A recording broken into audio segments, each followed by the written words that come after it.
Picture the Australian outback. Endless red dirt stretching to the horizon. Towns so remote that help is hours away. Most travelers stick to the coast, the cities, the tourist routes. But venture inland into the forgotten corners of this ancient continent, and you'll find something else entirely.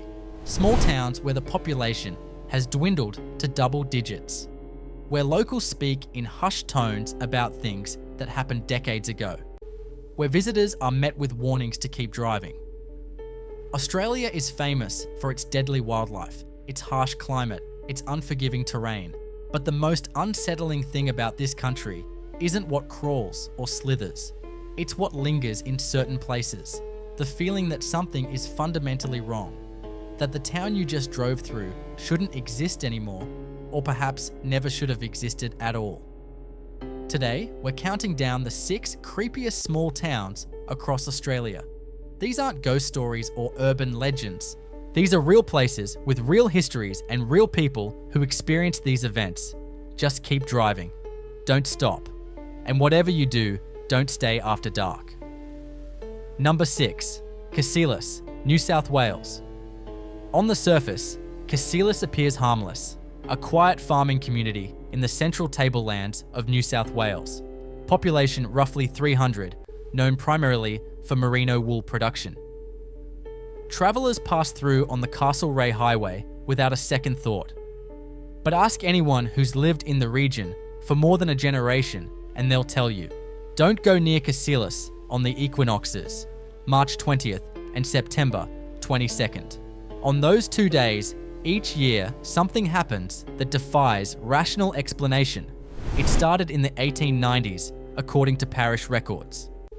On the spring equinox of 1894, every horse in Cassilis died overnight. No signs of disease, no evidence of poisoning, just 53 horses dead in their stables. The town recovered, bought new livestock, and 6 months later, on the autumn equinox, it happened again.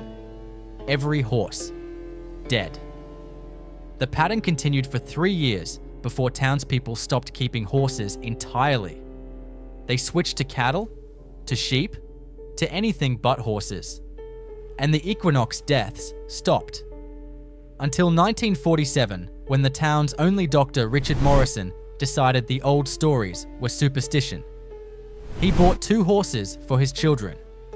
Both animals died on March 20th. Morrison sold his practice and left Cassilis within the month. In the modern era, no one keeps horses in Cassilis. But the equinoxes are still marked by something. Visitors who stay overnight on those dates report the same phenomenon. Between 2 and 3 in the morning, the sound of dozens of horses screaming echoes through the town. Not neighing, screaming. The sound horses make when they're dying in agony. It lasts for exactly 11 minutes, then silence. The local police stopped responding to calls about it decades ago. They know what day it is. They know what time it will happen. They know there's nothing they can do. Tourism boards for the region conveniently schedule no events in Cassilis during equinox periods. Hotels in surrounding towns report a spike in bookings from Cassilis residents who choose to spend those nights elsewhere. The rational mind searches for explanations, acoustics playing tricks, mass hallucination, elaborate hoax, but the recordings exist. Multiple independent sources have captured the sounds. Audio analysis confirms they are without question horses in distress. And the fact that an entire town has organized its collective life around avoiding 2 specific dates suggests this is more than local colour. Number 5. Farina, South Australia. Farina died in 1967 when the last permanent resident left and the post office officially closed. This former railway town in South Australia's far north had peaked at 600 residents in the 1920s. Now it's a collection of ruins slowly being swallowed by desert. The buildings are rubble. The railway is gone.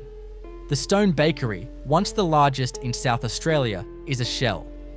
Farina should be just another abandoned outback settlement. There are dozens scattered across Australia. But Farina is different because Farina doesn't stay abandoned. Starting in the 1980s, volunteers began arriving to restore the ruins. The Farina Restoration Group formed dedicated to preserving what remained as a historical site. They work primarily during winter months when the desert heat is bearable. They camp among the ruins, spend weeks clearing debris, stabilizing walls, documenting history. And every single volunteer reports the same experiences: footsteps in empty buildings, conversations heard from the old bakery when no one else is there, the sensation of hands pushing them away from certain areas, tools moving overnight, equipment running without power. In 2003, a restoration volunteer named David Park went missing for 18 hours. He'd been working alone in the underground bakery chambers, cataloguing artifacts. When the search party found him the next morning, he was sitting in the desert 3 kilometers from town, completely unresponsive. It took 2 days before he could speak coherently. His story made no sense. He claimed he'd been following a woman through tunnels beneath the bakery, a woman in early 1900s clothing who kept gesturing for him to come deeper. He followed her for what felt like hours, through passages that shouldn't exist, until he emerged in the desert with no memory of how he got there. Ground-penetrating radar surveys conducted after the incident found no tunnels beneath the bakery. The building sits on solid bedrock. David Park couldn't explain what he'd experienced. He never returned to Farina. The restoration work continues. Volunteers still arrive each winter, and the incidents continue. Equipment failures, unexplained injuries, the sense that the town doesn't want to be restored. But perhaps the most unsettling aspect is this. Every volunteer who's spent significant time there reports dreams. The same dreams. Walking through Farina as it was in its prime. Hundreds of people in the streets. The bakery operating. The train arriving. Everything alive and thriving. And in every dream, the townspeople stop what they're doing and turn to stare. They don't speak. They don't approach. They just watch with expressions volunteers describe as accusatory, as if the dreamers are intruders in a place where they don't belong, a place that refuses to acknowledge it's supposed to be dead. Number 4, Muckleford, Victoria. Muckleford barely qualifies as a town. A handful of houses scattered across rural Victoria, roughly 20 kilometres south of Castlemaine. No shops, no services, just a small community hall, a cemetery, and farmland stretching in every direction. Population maybe 50 on a generous count. This unremarkable settlement has one very remarkable problem. Children who visit Muckleford start speaking languages they've never learned. The phenomenon was first documented in 1976 when a Melbourne family spent a weekend at a rental property near Muckleford. Their 6-year-old daughter Emma, who had no exposure to any language other than English, began speaking fluent German. Not simple phrases, complex sentences, conversations. When they returned to Melbourne, the ability vanished as suddenly as it had appeared. The family assumed it was bizarre coincidence. Perhaps the child had overheard German somewhere and was parroting sounds. But then it happened again. Different family, different child. This time, French, then Italian, then languages that couldn't be immediately identified. A linguistic researcher from Monash University, Dr. Alan Foster, investigated in the 1990s. He documented 7 cases of children spontaneously speaking foreign languages during stays in or near Muckleford. In 3 cases, the languages were identified as German Welsh and Cantonese. In the other 4 cases, linguistic experts couldn't identify the languages at all. They didn't match any known dialect or language family. Dr. Foster attempted to find a pattern. Were the children all the same age? Did it happen in specific locations? Was there a common trigger? He found nothing conclusive. The only consistency was the location, Muckleford, and the fact that the ability always disappeared when children left the area. The current theory, if you can call it that, involves the Muckleford Cemetery. The graveyard contains over 300 burials dating back to the 1850s. Miners, farmers, immigrants from across Europe and Asia who came to Victoria during the gold rush and never left. Multiple gravestone inscriptions are in languages other than English: German, Chinese, Italian, Welsh. Some researchers believe children are somehow accessing memories or knowledge from the cemetery. Others suggest environmental factors, electromagnetic anomalies, underground water affecting brain chemistry. But no one has explained why it only affects children, why it only happens in this specific location, and why children can speak fluently in languages they've never heard, including languages that apparently don't exist in any modern linguistic database. The families who own property in Muckleford don't advertise the phenomenon. They don't warn visitors. They simply avoid bringing young children to the area when possible. And when it does happen, when a child starts speaking in an unfamiliar tongue, they wait it out, knowing it will stop once they leave. Number 3. Cook, South Australia. Cook exists for one reason. The Trans-Australian Railway needed a way station in the middle of the Nullarbor Plain, one of the most remote places on Earth. At its peak in the 1970s, around 40 people lived there. Today, the official population is 4. 4 people living in absolute isolation. The nearest town is over 200 kilometers away. No running water, no sewage system, minimal electricity. Supplies arrive by train once a week. The temperature regularly exceeds 45 degrees Celsius in summer. There is nothing and no one for hundreds of kilometers in any direction. The question everyone asks is simple. Why do those 4 people stay? What could possibly make someone choose to live in Cook when they could live literally anywhere else? The answer, according to the residents themselves, is also simple. Someone has to. When pressed on what that means, they deflect. But travelers who've stopped in Cook report conversations that suggest something darker.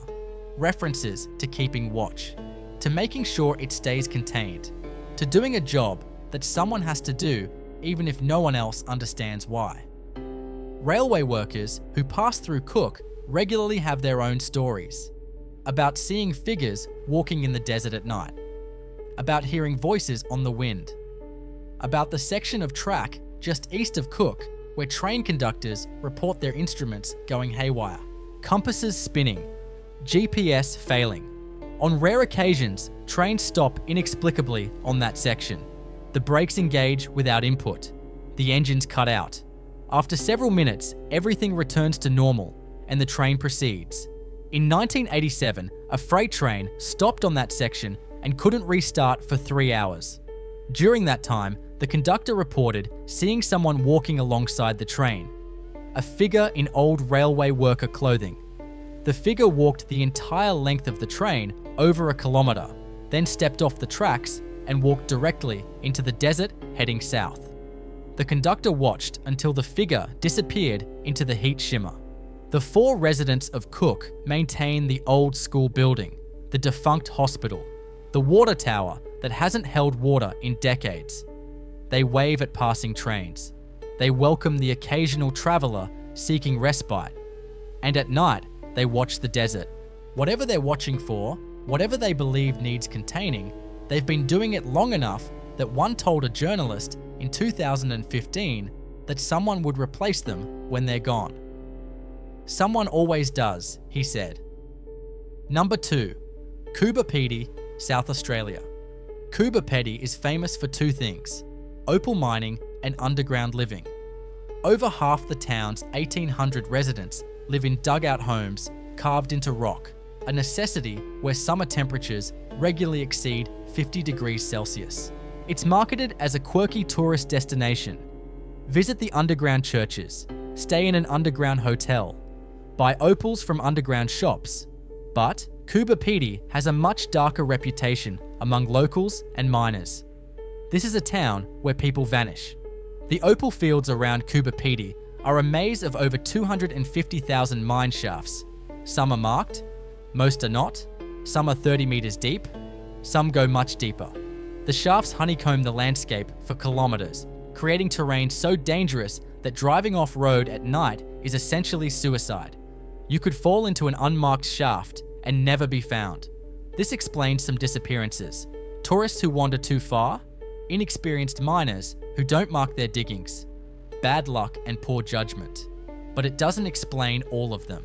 It doesn't explain experienced miners who vanish from marked familiar shafts. It doesn't explain people who disappear from the town itself, from their underground homes, from populated areas in broad daylight. In 1994, a miner named Colin Henderson went down his shaft at 6 in the morning like he had every morning for 12 years. His wife expected him back for lunch at noon. When he didn't return by 3, she went to the shaft and called down. No response. She contacted other miners and they descended together. The shaft was empty. Colin's tools were there. His lunch was there. His headlamp was still lit, lying on the ground. Colin Henderson was gone. The search lasted weeks. They explored every tunnel connected to his shaft. They brought in ground-penetrating radar. They interviewed everyone in town. Colin had no reason to run, no debts, no conflicts. He simply entered his mine shaft and ceased to exist. The case remains unsolved. Similar stories circulate among the mining community. Miners who went down and never came back up. Some are explained by cave-ins, by flooding, by getting lost in unmapped tunnels. Others have no explanation. The bodies are never found. The equipment is left behind. And the mines continue operating because opal mining is how Coober Pedy survives. The local police maintain a file of unsolved missing person cases dating back to the 1920s. 47 names. 47 people who disappeared in or around Coober Pedy and were never seen again. The frequency is statistically improbable, and the miners themselves believe something else. They speak carefully about certain shafts, about areas where you don't dig alone, about sounds from deep underground that have nothing to do with geology, about the rule that everyone follows. If you hear something calling your name from deeper in the tunnels, you don't respond. You mark the tunnel as unsafe and you never go back. Coober Pedy markets itself as an adventure. Come dig for opals, experience underground living. But the people who actually work the mines, who spend their days in the darkness beneath the desert, they know something tourists don't. The ground beneath Coober Pedy is not empty. Something is down there, and sometimes it takes people. Number 1, Witti, South Australia. Witti doesn't appear on most maps. Even GPS struggles to locate it. This is deliberate. The South Australian government doesn't want people going to Witti. The town officially ceased to exist in 1953. The 43 residents were relocated, compensated, and strongly encouraged never to discuss what had happened. But something did happen, and bits of the story have emerged over 70 years through leaked documents, deathbed confessions, and journalists who refused to let the story die. In 1952, Witti was a typical outback settlement. Small, isolated, dependent on sheep farming and the railway. Then in August, every resident reported the same dream on the same night. A figure standing in the center of town. Featureless, silent, just standing and watching. The dreams continued every night. After a week, people started seeing the figure while awake, standing in the exact spot from the dreams. Multiple witnesses, daytime sightings. The figure appeared between 2 and 3 in the afternoon, stood motionless for exactly 11 minutes, then faded. The local police constable, James Morrison, documented everything and sent reports to Adelaide. The initial response was skepticism, mass hallucination, stress, the outback sun playing tricks. But Morrison was insistent. This was real. This was happening. And it was getting worse. By October, the figure appeared multiple times per day. It began moving, walking through the town, entering homes, standing beside beds while people slept. Witnesses reported the figure had no features, no face, no detail, just a human-shaped absence where something should be. On November 3rd, 1952, a child went missing. 7-year-old Margaret Ellis. Her parents woke to find her bed empty. The entire town searched. No trace. But several residents reported seeing the figure that morning standing near the Ellis home. Standing and watching. 2 days later, Margaret reappeared. She walked into town from the desert unharmed, physically, but unable or unwilling to speak. She never spoke again. Margaret Ellis lived to age 63 and never uttered a single word after her return. The government response was swift and absolute. Within 2 months, every single resident of Witti was gone. The buildings were demolished, not repurposed, not left to decay naturally, systematically destroyed. Every structure reduced to rubble and scattered across the desert. The railway station was removed piece by piece. The water tower dismantled and hauled away. Even the roads were torn up and the ground smoothed over. By March 1953, there was no physical evidence that Witti had ever existed. It was as if the town had been erased not just from maps, but from reality itself. The official story claimed mine contamination, toxic soil, unsafe living conditions, making the area uninhabitable for human settlement. But no mine had ever operated anywhere near Witti. The town's entire economy was sheep farming and grain production. 70 years later, if you know exactly where to look, you can find the ruins. Scattered bricks, fragments of foundation, the footprint of a town that was deliberately erased. And if you stay there particularly between 2 and 3 in the afternoon, some visitors report seeing it. A figure, featureless, silent, standing where the town square used to be. The remaining survivors of Witti, those still alive and willing to talk, maintain their silence on what actually happened. They signed documents. They took compensation. They agreed never to discuss it. But in 2006, James Morrison's grandson published excerpts from his grandfather's personal journal.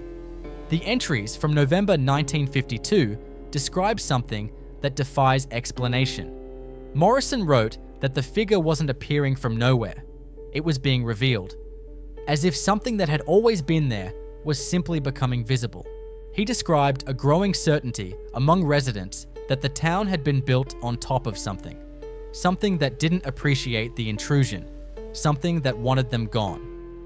The final entry, dated 3 days before the evacuation, reads, "It's not a ghost, it's not a spirit, it's something else, something that belongs here, and we don't." So that's the list. 6 small towns across Australia where locals warn outsiders to keep moving. These are real places with real histories and documented incidents.